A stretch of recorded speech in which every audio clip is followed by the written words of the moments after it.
tá ruimzinho. Ó, acho que agora foi. Legal. Bom, gente, bom dia, Vera. Bom dia a todos de novo. Vamos começar o estudo de hoje, gente. A gente está na parte 2, né? E hoje é o capítulo 5 da parte 2, né? Então, a gente está naquela sequência de relatos dos nossos irmãos que desencarnaram, né? E os capítulos são divididos pela forma que eles desencarnaram, né? Em qual condição que eles desencarnaram. Então, a gente já viu os felizes, a gente já viu os menos felizes, tal, né? E hoje é um capítulo, acho que é o, entre aspas, né? Modo de dizer, né? O mais pesadinho, porque é a respeito dos nossos irmãos que desencarnaram através do suicídio, né? Então, a gente vai começar a partir das histórias e a gente vai conversando, né? O primeiro texto é a respeito do suicídio do suicida, da samaritana, né? Em 1858, um homem de cerca de 50 anos degola-se com uma navalha em uma banheira do estabelecimento de banhos A Samaritana, em Paris, e a sua identidade nunca foi descoberta. E aí houve o diálogo com esse espírito, né? O espírito, quando evocado, estava profundamente perturbado. Ele não acreditava estar morto, sentia-se sufocado e acreditava ainda habitar seu corpo, sentindo os vermes a corroê-lo, que é o que a gente já ouviu algumas vezes no relato, né, que fala daquele livro lá, Memórias de um Suicida, né? É mais ou menos parecido com o que está falando lá, né? Como é um desligamento que a gente pode chamar de desligamento violento, não é? E através do suicídio, o espírito não se desliga totalmente do corpo e ele acaba sentindo tudo, inclusive a decomposição do corpo, não é? Então ele revela que se matou por se sentir abandonado e desprezado por todos, não é? Sem amor na família, não acreditava no futuro e esperava encontrar repouso na morte, mas encontrou uma tortura maior, não é? Então, graças a Deus que a gente tem os esclarecimentos do Espiritismo, não é?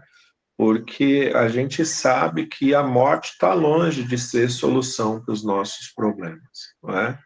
E quando se fala em suicídio, então, além de não solucionar, né, acarreta muito mais problemas, não é? Se a gente tinha alguns problemas antes de tentar, não é, um ato assim tão equivocado, depois desse ato você vai ter todos aqueles problemas e mais um problema muito maior ainda, não é? Então, que conclusão a gente pode tirar dessa história, né? Segundo o guia espiritual, o Espírito São Luís, né, ele explica que o espírito do suicida fica ligado ao corpo até o término natural da vida que foi abreviada. Já pensou? Esse senhor, ele se suicidou aos 50. Já pensou se ele fosse viver até 100 anos? Né? Então, segundo esse esclarecimento aqui do nosso irmão São Luís, esse irmãozinho ia ficar ligado ao corpo mais 50 anos, né? Então, imagina o tamanho aí do sofrimento, né? Esse estado de ilusão e sofrimento é comum nos suicidas, variando em intensidade variando em intensidade e duração conforme as circunstâncias, né? Então, assim, acho que não tem muita novidade, né, irmãos? Acho que não tem muita novidade, é mais ou menos o que a gente já sabia. A gente sabe, você vê, olha aqui, né? Esse irmão que se suicidou, provavelmente aqui, olha, ele fala assim, que ele estava se sentindo abandonado e desprezado por todos, não é? Existem realmente momentos na vida da gente que a gente fica bem sozinho. Mas quando a gente acredita bastante em Deus e na espiritualidade, a gente sabe que ainda que não tenha ninguém ao nosso redor, a gente nunca está desamparado, né? Então isso é muito importante e muito consolador para a gente. Outra coisa muito importante é saber que isso não resolve nada, né? A gente acredita na continuação da vida, então não é difícil a gente até intuir, né? Intuir que isso não vai resolver nada, né? E a gente vai ver mais para frente, eles falam, né? Mas nada justifica, nada dá o direito da gente cometer isso aí, né? Se o assassinato, né? Se a gente matar um outro irmão nosso já é um crime terrível, né? Tirar a própria vida é mais terrível ainda, né? E a gente que é espírita e está estudando, a gente nunca sabe o que vai acontecer, não é? Nos próximos capítulos da nossa vida. Mas que a gente tenha a certeza, a convicção de que essa decisão não é uma saída, não é uma solução, né? E que sempre que a gente puder conversar com alguém, claro que se tiver a oportunidade e com muito amor, né, passar essa visão para os nossos irmãos também, porque é praticamente impossível você tomar essa decisão e não sofrer muito depois, né? Então, acho que é isso. Bom, o segundo caso, irmãos, o pai e o conscrito, né? Então, durante a Guerra da Itália, em 1859, um comerciante parisiense, pai de família, respeitado, suicida-se para que seu filho único fosse isento do serviço militar, né, por ser filho de viúva. Olha só o que o senhor pensou, né? Então, assim, ele cometeu um ato desarrazoado, translocado, equivocado, né, por amor ao filho. Né? Será que isso é uma boa justificativa? Né? Então, vamos ver aqui, ó, o diálogo com o espírito. Então, esse espírito depois, óbvio, né, depois que ele se suicidou, ele deu uma comunicação e ele se apresentou, não é? Sofrendo também, intensamente, sentindo dor, tanto na alma quanto no corpo, né? Como a dor fantasma de um membro amputado. Vocês já ouviram falar na dor fantasma do membro amputado? Tem gente, né, que infelizmente por causa de doença ou qualquer acidente, alguma coisa, tem uma perna, um braço amputado, não é? E mesmo não tendo mais o membro, ele sente dor, ele sente sabe, ele tirou o braço, ele sente o braço coçar, né? Então, o espírito desencarnado, ele não tem mais o corpo, não é? Então, se ele sente dor na alma e no corpo, essa dor no corpo é uma dor fantasma, ou seja, é uma dor psicológica, né? Porque ele não tem mais o corpo.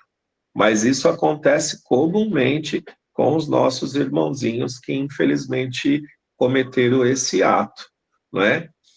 Ele reconhecia o seu erro, ele foi movido por amor paterno, mas faltou-lhe confiança em Deus, não é? Inicialmente, ele sentia-se indigno até de escrever o nome de Deus, até de escrever o nome Deus, né? E aí o Espírito São Luís explica que a intenção louvável de salvar o filho até atenuou a sua pena, mas a falta de fé em Deus e a interferência nos desígnios divinos ainda constitui uma falta punível, né? A lição é que o homem não tem o direito de dispor da vida sob qualquer pretexto, que é o que a gente tinha falado antes, né? A gente não tem o direito de dispor da nossa vida. Muito pelo contrário, né? Todo ser vivo, ele tem o senso de conservação, né? É inato, né? Você vê, uma barata tem, né? Quando ela percebe que você está correndo atrás dela com chinelo, não é? A Ângela já correu muito, que ela deu risada aí,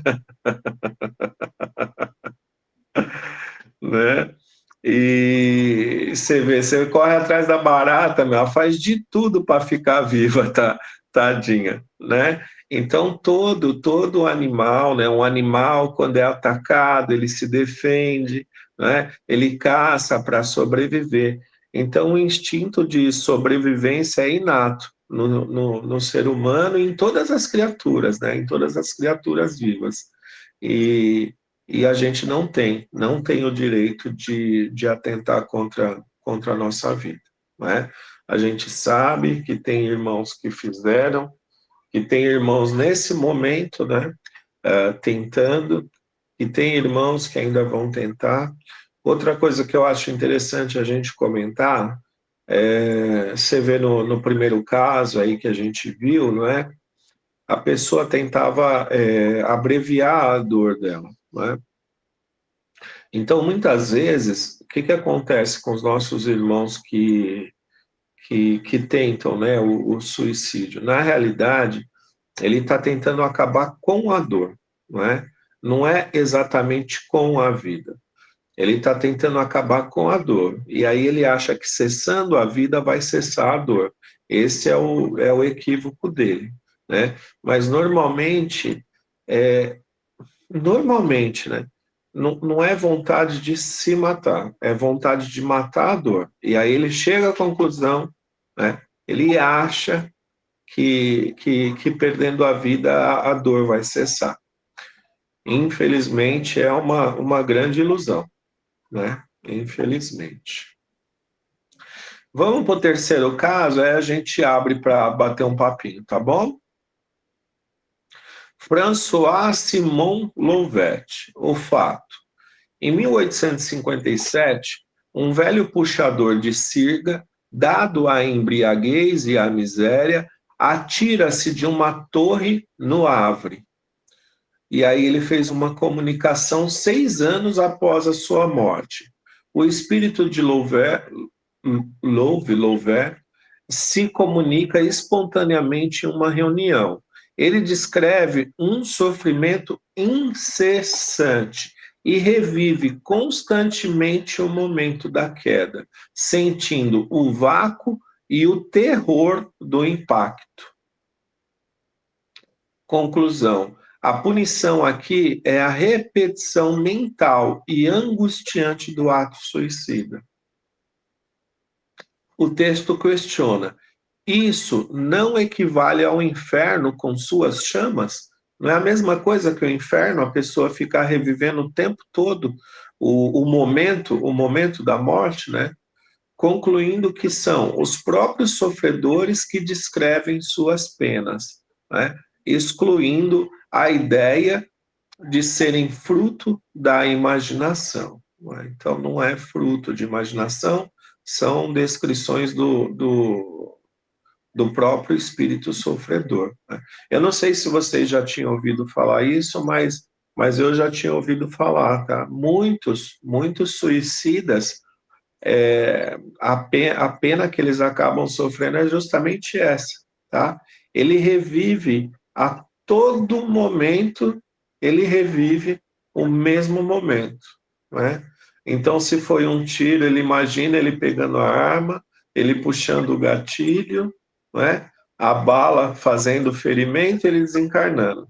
Aí daqui a pouco começa de novo, ele pegando a arma, colocando a bala, apertando o gatilho, o ferimento e a morte. Aí ele pega a arma, coloca a bala. Já pensou? Né? Então isso você vê, esse rapaz se atirou, né, de uma torre e ele revivia. E outras formas também de suicídio acontece a mesma coisa. O espírito fica revivendo, ou seja, é o próprio inferno mesmo, né? É o próprio inferno. Irmãos, quem quiser falar, pode falar.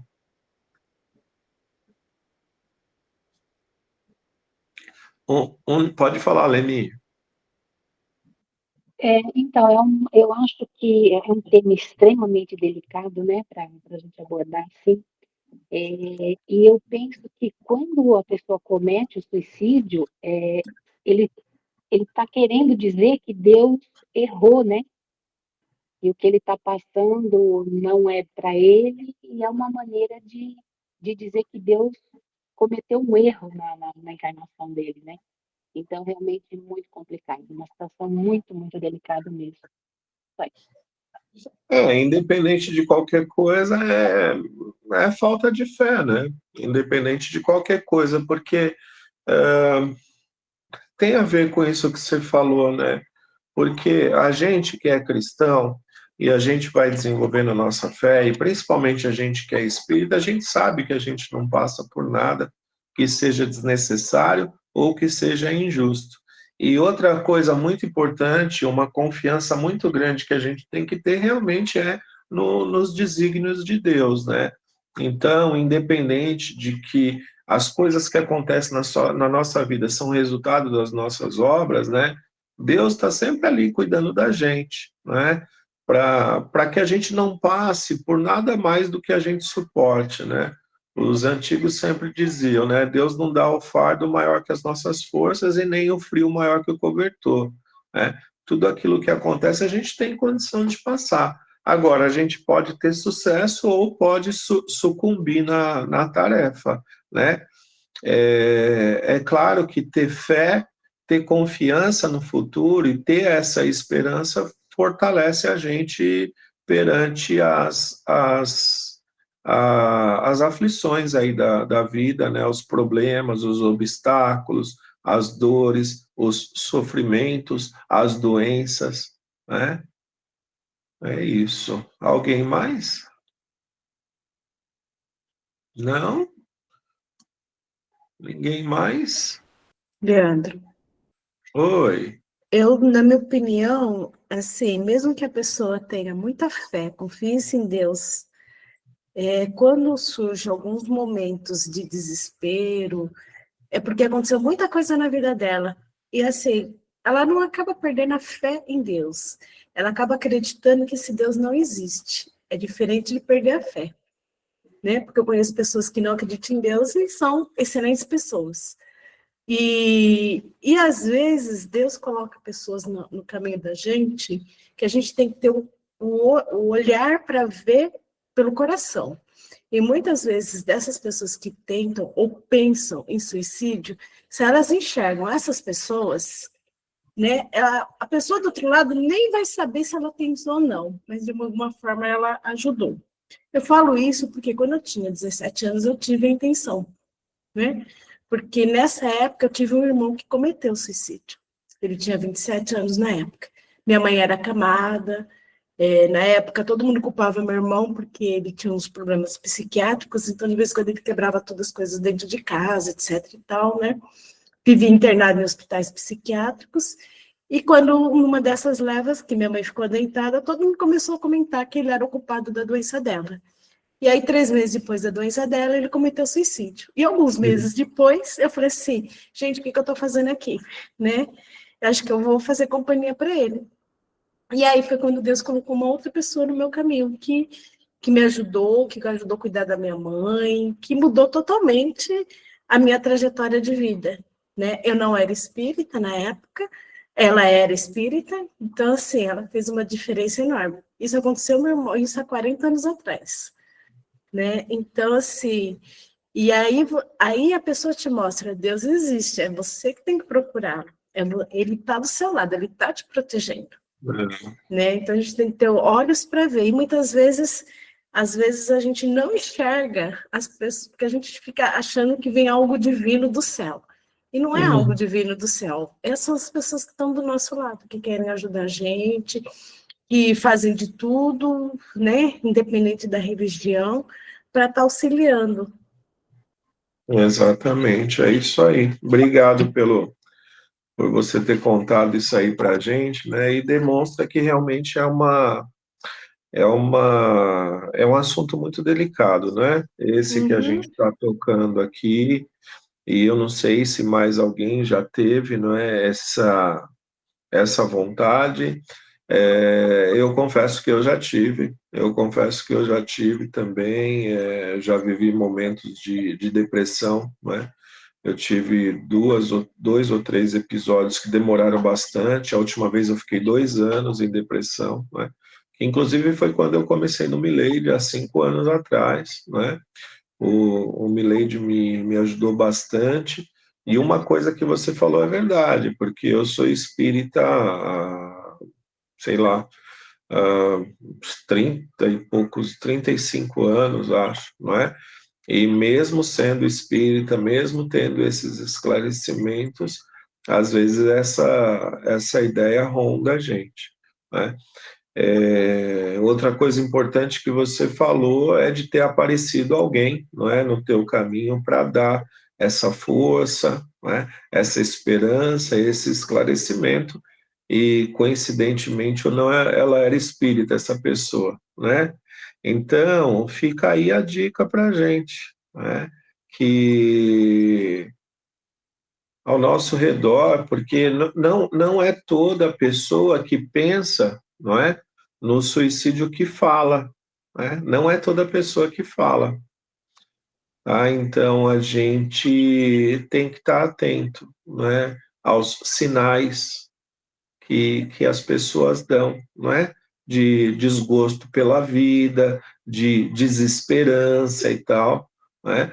E para a gente tá perto, não é? Para de repente fazer essa diferença que essa pessoa fez aí na sua vida, como você falou, né? Mudou toda a tua trajetória, né?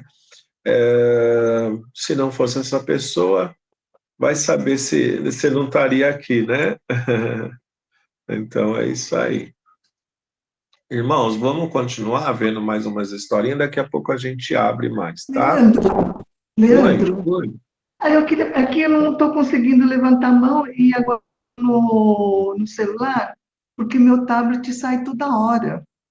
Ah, Não, eu queria perguntar, sabe o quê? Os jovens que suicidam, assim, que razão? Assim, eles não entendem ou é, em consequência deles? Porque às é, vezes por qualquer coisa eles, né? É tão é, radical. é.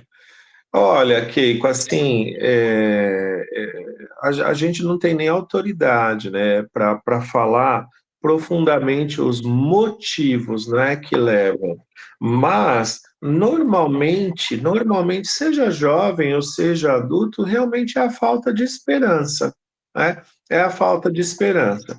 A pessoa chega num momento que acha que a vida dela não tem sentido, ela não tem esperança ou algum problema. O que acontece hoje com os jovens, né, e a gente ouve por aí, eu concordo com isso, é que a nossa geração aí, pessoas com 40, 50, 60 anos, a gente ainda teve uma criação meio rígida, né? E a maioria de nós, né, irmãos? Vamos e venhamos, 90% da população do Brasil e do planeta é pobre, né? Rico é 10% e super ricos é 1% do planeta, né? Então, todos nós passamos dificuldades, né? Aí, o que acontece? Quando nossos filhos nasceram, a gente falou, não, eu vou dar o bom e o melhor, não é? E aí a gente não deixa os jovens passar dificuldade, não é? Então, uma das grandes causas hoje é o seguinte, o pai e a mãe se desdobram para dar tudo que o filho quer e para falar sim para tudo, não é? O que acontece? A gente acaba criando jovens que eles não têm capacidade de lidar com a frustração, tá? Então, Keiko, hoje acontece alguns casos que jovens, na primeira desilusão amorosa, na primeira vez que o namoradinho termina com eles, né, eles tentam o suicídio, Keiko, entendeu? Então, assim, muitas vezes são coisas graves e outras vezes nem são tão graves assim. infelizmente, os nossos jovens, com a nossa vontade de fazer todos os gostos deles, eles não aprendem a lidar com a frustração. Não é? Quantas vezes eu fui no mercado e meu pai e minha mãe não podiam comprar o que eu queria? Entendeu? Então a gente aprende a lidar com a frustração. Agora, quando a gente fala assim, eu vou dar tudo o que eles querem, tudo o que precisa, tudo o que pedir, vou falar sim para tudo, o primeiro não que eles recebem lá na vida, né? Então, é algo para a gente refletir, né? E que, se eu não me engano, a Bernadette tocou um pouco aí no assunto, né? Que, na realidade, quando uma pessoa toma uma decisão dessa, é claro que o maior responsável é ele, mas todo mundo em volta tem, né, algum tipo de responsabilidade também, não é? Você acha que faz sentido, Keiko, isso?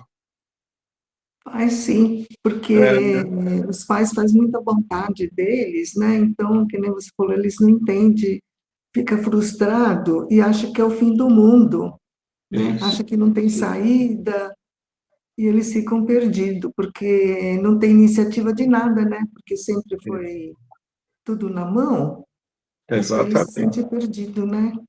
É isso mesmo, eu exatamente. concordo com o que você falou. Você entendeu? Então, um dos grandes motivos hoje é isso. Às vezes o motivo nem é tão grande, mas é que, infelizmente, né, moralmente e tal, os nossos jovens, por a gente estar sendo muito permissivo, eles não têm capacidade de lidar com a frustração. Eles têm a coragem, né, de se matar, se jogar do prédio. Aqui perto de casa, uns anos atrás, um menino de 17 anos, ele se jogou do prédio. Pois Então, é. eu acho que eles têm coragem de fazer isso, né? Se bem que não pensa, né, na consequência. Mas Então, isso aí é um discurso meio filosófico, né? Não sei se é coragem ou falta de coragem, né? Né? Eu não sei. Realmente, para tirar a vida, eu acho que, independente dos motivos e tudo, eu acho que a pessoa precisa estar bem desesperada, né? Porque você atentar contra a própria vida é o que a gente acabou de falar, a gente vai contra uma lei da natureza, né? A gente verdade. vai contra uma lei da natureza. Sabe, se alguém vai dar um tapa na gente, um golpe, não sei o quê, a primeira intenção nossa é se defender, né? Então, para que a gente cometa um ato desse contra a gente tem que superar esse negócio, né? Entendeu? Então, não sei. Mas é isso mesmo. É É, verdade. é isso aí. Tá bom, Viu, vamos Lê? continuar. Aí, Oi? aí, às vezes, a gente fala assim, é falta de religião. E muita, assim, religião, crença, etc e tal. E aí, muitas vezes não é, porque às vezes vem o desespero da pessoa e ela esquece tudo. Lá na casa onde eu frequento, tem uma trabalhadora que ela está lá na casa há anos, né? Ela é espírita, trabalhadora, o filho era espírita, né? Ela era psicóloga, então já tem outro. E assim, não sei a idade do filho dela, mas há uns 2 anos atrás ele cometeu suicídio. E assim, era uma pessoa alegre, todo mundo conhecia o rapaz, e do nada, ninguém sabe até hoje o motivo, e ele cometeu suicídio. É, é, E foi um é, baque para todo mundo, para ela parou um tempo de trabalhar na casa, depois ela voltou, né? Que ela não tinha condições, que ela era palestrante, e, e a gente não tem resposta. E você então, falou, não quer saber. é, agora que você falou isso, me ocorreu uma coisa importante, né? A gente é espírita e a gente nunca pode esquecer da influência externa, né? Uhum, também. Então, o que que acontece? Muitas vezes, né? Muitas vezes, a pessoa quando está num nível, e às vezes nem demonstra, né? Mas ela está num nível de frequência baixa, né? Ou até um desespero interior, ou qualquer outra coisa do tipo, precisa ver o que que essa pessoa está atraindo para ela, né? Então, com certeza absoluta, muitos casos de suicídio esse irmãozinho, ele não está sozinho, né? Tem um monte de espírito do lado falando, pula, pula, pula, entendeu? Muitas vezes tem, né? Ou aperta o gatilho, tira a sua vida, né? Eu já li alguns livros, né? O obsessor, ele vem do lado e fica mesmo. O que você está fazendo aqui? Você não vale nada, ninguém gosta de você. Você é uma droga, você é a escória do mundo, entendeu? Se mata, né? Óbvio, eles são nossos inimigos, eles querem ver nossa queda, né? Então, se mata, que você vai estar fazendo um favor para a Terra, você não faz falta nenhuma, né? Existe isso, né? Outra coisa que eu lembrei que eu queria falar, tem uma parte no Livro dos Espíritos lá que fala a respeito, né, de duelo, que fala a respeito de suicídio, fala a respeito de duelo e fala a respeito daquelas pessoas que morrem tentando salvar a outra. É bem diferente desse pai que se suicidou para tentar salvar o filho do alistamento militar, tá? Por exemplo, você vê alguém se afogando e pula atrás para salvar, você está indo para salvar. É claro que naquele ímpeto você meio que ignora a possibilidade de repente os dois morrerem, né? Porque diz que na hora do afogamento a pessoa te agarra com tanta força que se você não souber, não tiver o treinamento para fazer o salvamento, morre os dois afogados, né? Então, esse caso não é suicídio, né? A pessoa pulou para salvar o outro. E às vezes a pessoa salva o outro e acaba morrendo. Já aconteceu isso também, né? A pessoa consegue tirar, por exemplo, a pessoa da correnteza, mas ela acaba sendo levada, né? E aí, isso daí é visto como um ato de amor, de coragem, não é? É louvável, não é suicídio, né? A pessoa pulou para salvar o outro, mas pode acontecer dela acabar morrendo, não é? Bom, aqui tem a quarta história sobre a mãe e o filho, né? Leandro, Oi, posso falar? pode. Então, era um casal de jovens, né? E eles namoravam. E eles namoravam, né?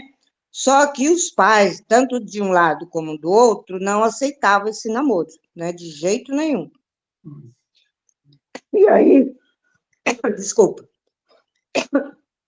E aí, o rapaz ficou muito desgostoso, né? Porque os pais não deixavam sair, e assim para frente, né? Aí, o que aconteceu? Ele se suicidou por conta disso. E, ao mesmo tempo, ela viu que ele foi embora, que ela não tinha mais ele, né? Aí, ela também se suicidou. Nossa. Por conta, né? Então, o que vem a ser isso, né? É isso que eu queria falar. Entendi. Então, você vê, parece um pouquinho com o que a Bernadette falou da própria história, né? Infelizmente, o irmão dela veio, né, a cometer o ato e depois ela pensou nessa possibilidade, né? Então, tanto as coisas boas quanto as coisas não tão boas, elas têm um poder de arrastamento, né?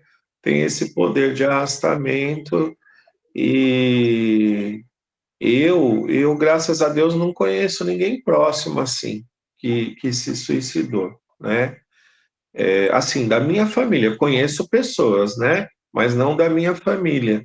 Mas com certeza absoluta, para quem fica, e acredito que até alguns irmãos nossos, né, que cometem o suicídio, muitas vezes eles fazem isso para impactar mesmo os entes queridos que vão ficar. Meio que num ato de rebeldia, às vezes, ou se é que a gente pode falar de uma vingancinha, não é? E realmente, não é? Impacta toda a família, né? Impacto. Não é à toa que é um assunto difícil e é um assunto tabu. E é um assunto que a gente nunca vai colocar numa palestra pública, entendeu?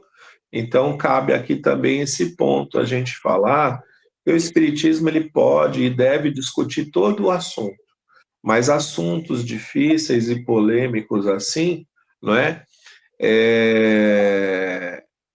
A gente evita numa palestra pública. A palestra pública é uma palestra que tem que ser suave, tem que ser consoladora, não é? Se a pessoa quer estudar o Espiritismo, aí ela vai fazer um estudo, né? Mas esses assuntos a gente tem que evitar, justamente porque gera muita dúvida, não é? E se a pessoa sai com dúvida e a gente trata um assunto desse não com a maturidade e a profundidade que precisa, de repente a pessoa sai de uma palestra com vontade de se suicidar, né? E a Bernadette escreveu aqui também, né? Nesse caso que a Beth falou, é Beth, Bernadette e a nossa Beth, Bernadette. Então, e a Bernadette escreveu aqui que às vezes a pessoa acha que vai encontrar o outro, né? E assim, né, gente, desculpa a ironia, mas provavelmente vai mesmo, mas só que no umbral, né? Só que no umbral, né? Um se suicidou e depois o outro vai e se suicida achando que vai encontrar o outro. Provavelmente vai, mas no umbral, né? Infelizmente. Infelizmente. Né? Então, irmão, aqui, a mãe e o filho. A mãe desesperada, adulto, depois do falecimento, horas depois do seu falecimento, dizendo que iria segui-lo, ó, exatamente isso, né? Depois da morte do filho, a mãe se enforcou, não é? E aí teve um diálogo entre os espíritos. Diálogo com os espíritos, desculpa. O filho estaria feliz se não fosse o suicídio da mãe. Explica que ela, ao sucumbir à provação, retardou a reunião que tanto desejava. Olha que loucura. Dentro de alguns anos, ela desencarnaria naturalmente. Desencarnando naturalmente, ela iria encontrá-lo. Porque, pelo que a gente entendeu aqui, o filho morreu por causas naturais. Não é? Então, ele foi para uma colônia, ele foi assistido. Se ela tivesse aguardado 2, 3, 5, 10 aninhos, não sei o que a vida e Deus tinha reservado para ela, quando ela desencarnasse, ela iria realmente encontrá-lo. Mas ao cometer o suicídio, ela foi para uma região diferente da dele. Né? Então, aqui, ó, o filho diz assim, ó, ela estaria feliz se não fosse pelo suicídio da mãe. Ele explica que ela, ao sucumbir à provação, retardou a reunião que tanto desejava. Ela se matou para encontrar ele e justamente por causa disso, ela se afastou dele. Olha que loucura, né? A mãe, inicialmente revoltada, blasfemava contra Deus, achando injusto ter perdido o filho 2 vezes. Então, assim, né, irmãos? Com todo amor e respeito, mas a gente faz as besteiras e depois põe a culpa em Deus, né? Então ela se revoltava contra Deus, blasfemando contra Deus, achando injusto ela estar perdendo o filho 2 vezes. Mas a revolta dela fez com que ela tomasse uma decisão que afastou ela do filho. Deus não tem nada a ver com isso, não é? Deus não fez ela fazer isso aí, não é? Então, ela estava em trevas e não pôde vê-lo, porque eles estavam em dimensões diferentes, né? Em regiões diferentes. Né? Então, qual que é a conclusão dessa história? O evocador explica à mãe que sua revolta e falta de resignação criaram uma barreira entre ela e o filho. Né? Se tivesse aceito a dor com humildade, estariam juntos. A resignação à vontade de Deus e o arrependimento são o caminho para encurtar o seu sofrimento e reencontrá-lo. Então, aqui, irmãos, fica uma dica de ouro para a gente, né? A resignação e o arrependimento é que encurta o caminho, né? E não a revolta. Né? A resignação e o arrependimento. Né? No livro dos Espíritos, ou no Evangelho, não lembro agora, mas acho que é no livro dos Espíritos, fala sobre o bem sofrer e o mal sofrer. Né? A gente já tem que passar um problema. Tá? Se a gente passa mal por ele, a gente sofre 2 vezes, aprende menos e prorroga o sofrimento. Se a gente se revolta. Se a gente se resigna e se arrepende, a gente passa mais fácil e mais rápido. Entendeu? Então é o que está falando aqui. A resignação à vontade de Deus e o arrependimento são o caminho para encurtar o nosso sofrimento, né? E no caso dela aqui, reencontrar o filho. Né? Se ela tivesse se resignado, em pouco tempo ela ia encontrar o filho. Tá?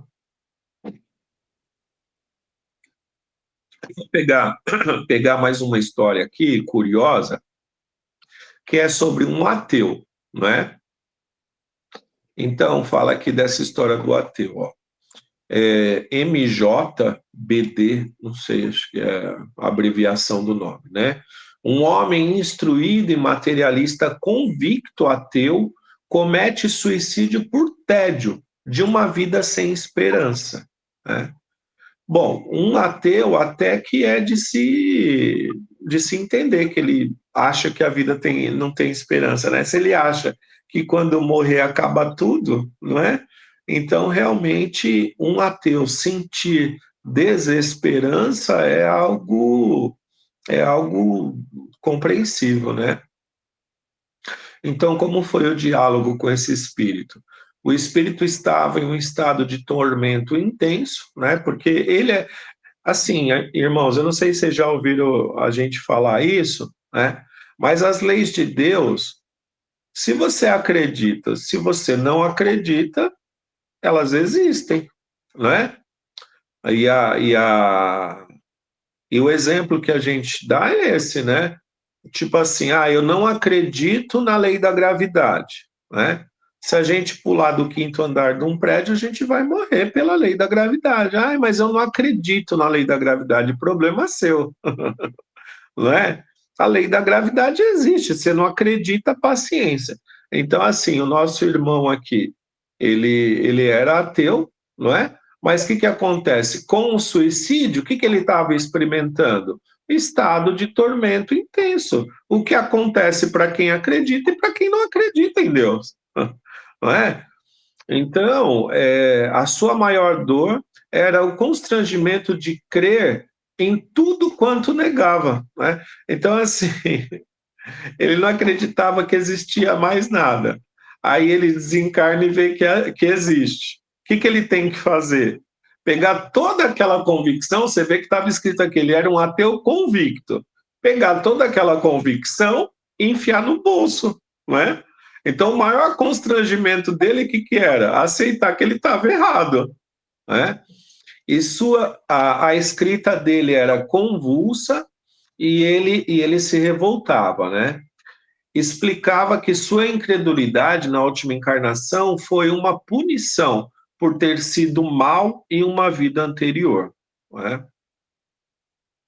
E aí, num diálogo com o seu irmão também ateu, mas não suicida, esse irmão também sofredor explica que a principal pena do materialista no mundo espiritual é a humilhação e o remorso de ter negado Deus, sentindo-se aniquilado pela evidência da verdade. O orgulho é a sua grande barreira, né? Meio que por cima, assim, acho que eu já tinha imaginado algo parecido, sabe? Como que é, né, para um ateu ele morrer e perceber que a vida continua, né? Interessante, né? E aqui está explicando, né? Realmente, para eles, uma das piores coisas é essa. Ele vê que ele negou a vida, ele negou Deus, ele negou o mundo espiritual, e aí, quando ele morre, ele cai aonde? No mundo espiritual, não é? Interessante. E a conclusão: o Espiritismo é apresentado como um antídoto contra o suicídio, pois oferece esperança e mostra que a morte voluntária leva a um sofrimento muito pior. A incredulidade é, por si só, uma grande provação e fonte de sofrimento espiritual, né? Na realidade, quando a gente nega a Deus, nega a espiritualidade, a gente está negando a nós mesmos e negando a nossa origem, né? Eu estou vivo, penso, logo existo. Eu tenho vida, não é? Sou um ser individual, inteligente, que tem sentimentos. Eu não me criei, não é? Alguém me criou. Não é? É um raciocínio bem lógico. Não é? Alguém me criou. Não é? A gente pensa, a gente sente, a gente chora, a gente ri, a gente evolui, a gente aprende, a gente ensina. Não é? E a gente é o quê? Uma criação do nada? Né? É claro que isso é redundante falar aqui que, graças a Deus, todos nós temos, né, a nossa crença em Deus. Mas fica aí a reflexão, né? Como é que pode a gente negar, não é, essas coisas? Então, irmãos, só para finalizar, e aí eu deixo uns minutinhos para a gente bater um papo, tem alguns pontos aqui, ó. O suicídio não é uma escapatória. A morte voluntária não põe fim ao sofrimento, pelo contrário, amplia-o e transforma-o em uma tortura espiritual. Ligação ao corpo. O espírito do suicida geralmente fica ligado ao corpo de forma perturbadora, sentindo seus processos de decomposição ou revivendo o trauma da morte, que nem a gente falou, né? Estado de ilusão e perturbação. Muitos suicidas não compreendem imediatamente que morreram, levando tempo para perceber seu novo estado, o que gera ansiedade e sofrimento. Ou seja, é sofrimento em cima de sofrimento, né, irmãos? Infelizmente. Penas proporcionais e individuais. A intensidade e a duração do sofrimento variam conforme a intenção, o grau de egoísmo, a covardia, a revolta contra Deus e as circunstâncias atenuantes, como o amor paterno, no caso do pai e o conscrito. A falta de fé é um agravante. A incredulidade em Deus e na vida futura é uma causa comum de suicídio e torna a experiência no mundo espiritual mais dolorosa, devido ao choque com a realidade espiritual e o remorso. O arrependimento e a prece são o caminho. A única forma de aliviar e abreviar esse sofrimento é através do arrependimento sincero, da resignação à vontade de Deus e das preces feitas pelos encarnados e por outros espíritos. Então a gente viajou bastante e caiu nos mesmos pontos, né, irmãos? Resignação, fé, não é? E muitas preces. Esses são sempre as recomendações aí para a gente viver bem, né? E viver bem significa morrer bem, né? Bom, gente, quem quiser falar, pode abrir o microfone e falar. Olê, a gente comentou muito sobre os suicidas que cometem o suicídio, mas a gente tem aqueles também que cometem sem saber, baseado nos seus vícios, né? E aí ele descobre que ele é suicida quando chega lá do outro lado, né? Que ele fala, o que eu estou fazendo aqui? Nem a história Sim. que a gente já sabe do André Luiz, né? Sim, Por exemplo. Isso, verdade. Se eu não me engano, os nossos livros chamam de suicídio involuntário, um negócio assim, né? Isso. Suicídio involuntário, tipo assim, a pessoa está se matando, mas não se ligou que está se matando, não é? Mas, infelizmente, vai ter as consequências, né? Porque qualquer vício que abrevie o tempo de vida que a gente se comprometeu a viver aqui, né? Vai ser encarado como uma abreviação. E a abreviação da vida é um suicídio, né? Quem mais, irmãos? Keiko está balançando a cabecinha aí. Se quiser falar, pode abrir o microfone. Estava pensando que a Elizabeth estava estava refletindo agora, Ah, que está se suicidando lentamente, né? A Vera quer falar. tá. Pode terminar. Não, já falei o que tinha que falar. Esse tema de hoje é bem complexo mesmo, são muitas situações, né, que levam a isso, ao suicídio. Mas, assim, o importante demais que eu achei é que a gente estuda o lado espiritual para essa vida, porque nós somos espíritos dentro de nós, dentro desse corpo, então a gente é movido pelo nosso espírito desde já, e do outro lado, os relatos que nos mostram as consequências dos nossos atos puramente morais, espirituais, que do outro lado a gente vai estar de frente com a nossa realidade nua e crua, né?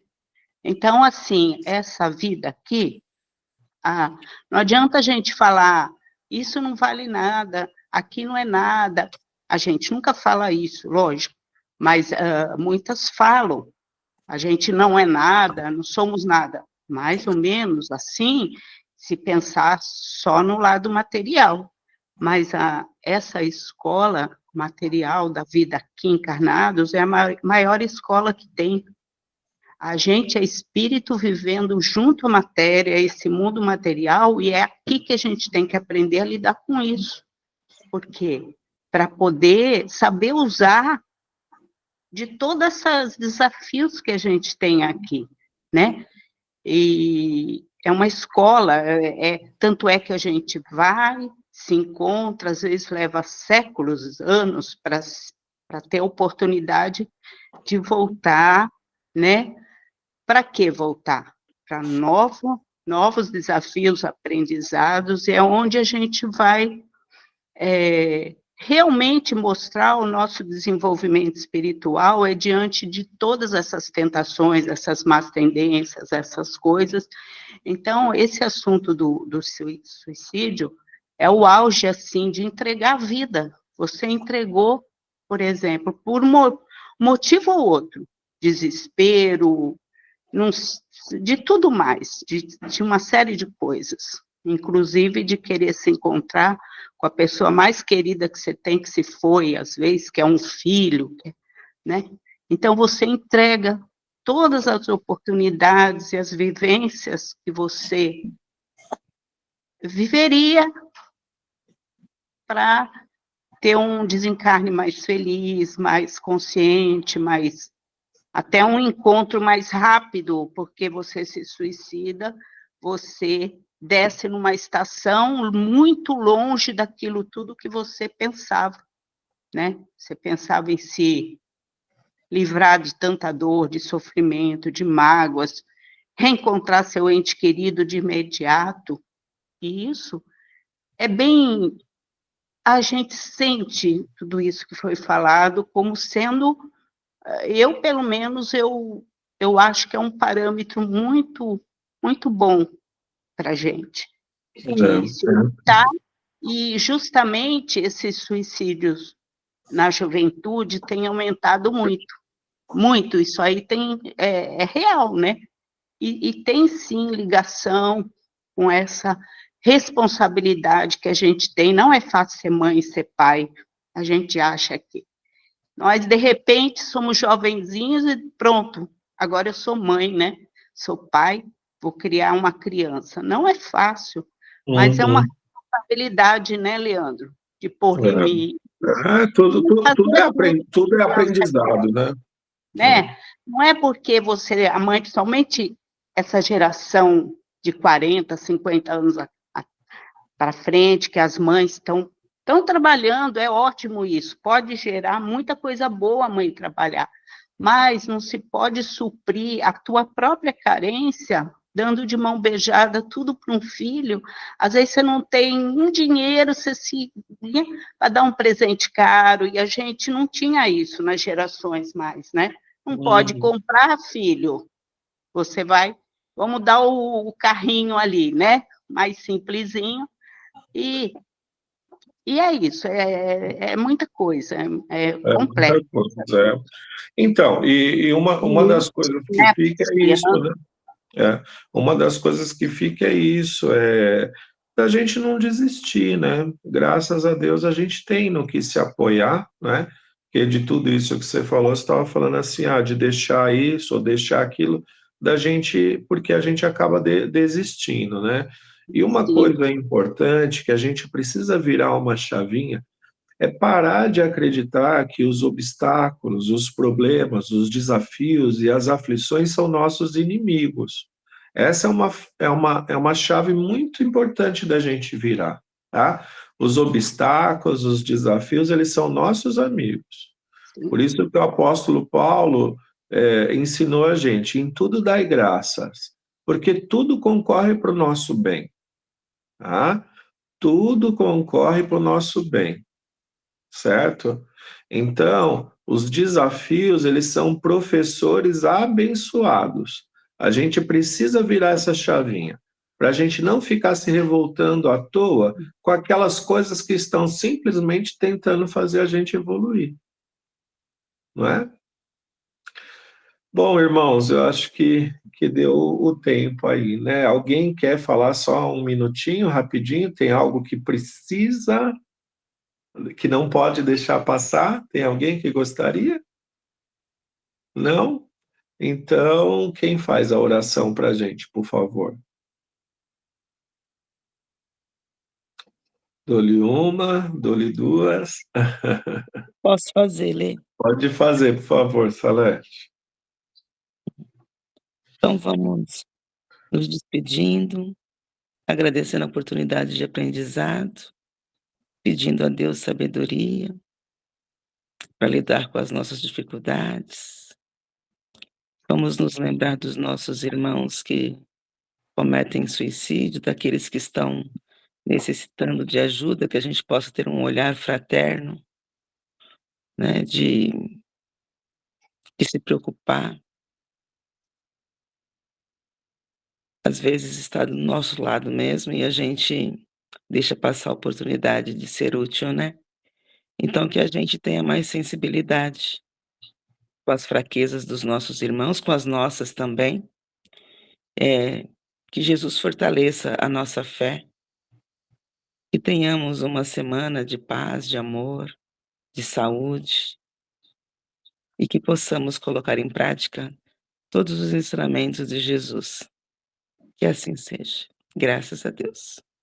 Amém, amém. Graças a Deus. Que assim seja e que a gente, nas nossas orações, a gente se lembre de orar pelos nossos irmãos que partiram dessa maneira, não é? Que a gente tenha compaixão deles, né? Amados, bom domingo para todos, até a próxima. A gente tem só mais 3 encontros, tá? O primeiro domingo de novembro, o domingo do meio de novembro e o último domingo de novembro, que é 30 de novembro, e aí a gente deve fazer presencial no mesmo horário, lá na casa, e fazer uma mini confraternização. Tá bom? Muito bem. Tchau, bom domingo a todos. Tchau.